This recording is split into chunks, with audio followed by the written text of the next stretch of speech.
चीन के रक्षा मंत्री एडमिरल डोंग जुन पर भ्रष्टाचार के आरोप लगे हैं और उनकी जांच की जा रही है। फाइनेंशियल टाइम्स की एक रिपोर्ट में दावा किया गया है कि चीन में पीपल्स लिबरेशन आर्मी यानी पीएलए के सीनियर अधिकारियों को लेकर चलाए जा रहे एंटी करप्शन अभियान के तहत रक्षा मंत्री डोंग जुन पर आरोप लगे हैं।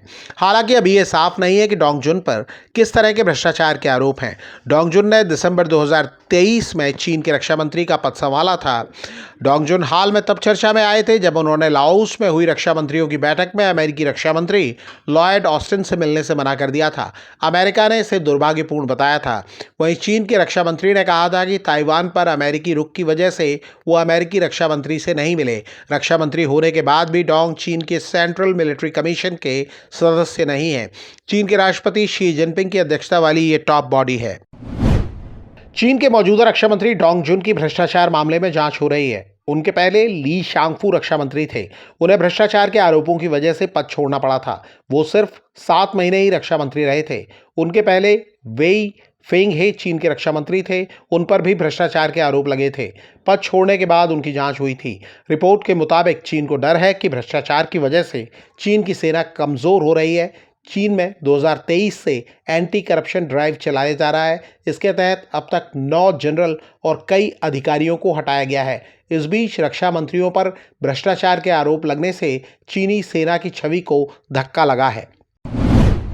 विदेश मंत्री एस जयशंकर ने चीन का नाम लिए बिना उसकी कर्ज नीति से तमाम देशों को आगाह किया है।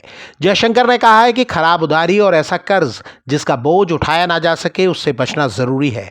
मीडिया रिपोर्टों के मुताबिक जयशंकर ने चीन का नाम तो सीधे तौर पर नहीं लिया, लेकिन ये बात स्पष्ट है कि हिंद प्रशांत क्षेत्र के कई देश चीन और कुछ वैश्विक संस्थानों के कर्ज में डूब चुके हैं और उनकी स्थिति दिनों दिन बिगड़ती जा रही है। ये साफ है कि हिंद प्रशांत क्षेत्र में चीन के बढ़ते आक्रामक रवैये को लेकर पूरी दुनिया में चिंता है। G7 ने हिंद प्रशांत क्षेत्र के 4 प्रमुख देशों भारत, जापान, इंडोनेशिया और दक्षिण कोरिया के विदेश मंत्रियों के साथ विशेष बैठक की। जयशंकर ने इसी में ये बातें कही। एकनाथ शिंदे ने कहा है कि उन्हें प्रधानमंत्री नरेंद्र मोदी का फैसला मंजूर है। शिंदे ने कहा कि उन्होंने मोदी और अमित शाह से फोन पर बात की है और कहा है कि सरकार बनाने में उनकी ओर से कोई अड़चन नहीं आएगी। शिंदे ने कहा कि जब वो सीएम थे तब पीएम मोदी उनके साथ खड़े थे। शिंदे के इस बयान के बाद महाराष्ट्र में सीएम पद को लेकर जारी कथित रस्साकसी का पटाक्षेप माना जा रहा है। महायुति के तीसरे प्रमुख नेता अजीत पवार पहले ही सीएम पद के लिए बीजेपी का समर्थन कर चुके हैं। चुनाव नतीजे के बाद दावा किया जा रहा था कि शिंदे और उनकी पार्टी सीएम पद नहीं छोड़ना चाहती है। वहीं राज्य में सबसे ज्यादा सीटें जीतने वाली बीजेपी भी सीएम पद पर दावेदारी कर रही है। बीजेपी ने 132 सीटें जीती हैं। शिंदे की शिवसेना को 57 और अजीत पवार की एनसीपी को 41 सीटें मिली हैं। बीजेपी नेता देवेंद्र फडणवीस ने कहा है कि शिंदे के बयान ने सबकी शंका दूर कर दी है। हरियाणा में राज्यसभा की एक सीट खाली हुई है। कृष्णलाल पंवार ने हालिया विधानसभा चुनाव में जीत के बाद राज्यसभा सदस्यता से इस्तीफा दिया और ये सीट खाली हुई। राज्यसभा में उनकी सदस्यता 2028 तक थी। ऐसे में इस सीट पर चुनाव होगा। मीडिया रिपोर्टों के मुताबिक इस एक सीट के लिए कई नेताओं के नाम चर्चा में हैं।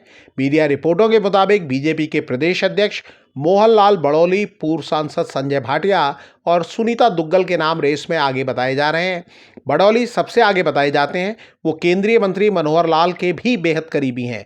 दूसरे दावेदार पूर्व सांसद संजय भाटिया हैं। वो विधानसभा चुनाव लड़ना चाहते थे, लेकिन पार्टी ने उन्हें रैलियों के आयोजन की जिम्मेदारी दी। पूर्व सांसद सुनीता दुग्गल का भी पलड़ा कई लोग भारी बता रहे हैं, क्योंकि वो दलित समुदाय से आती हैं।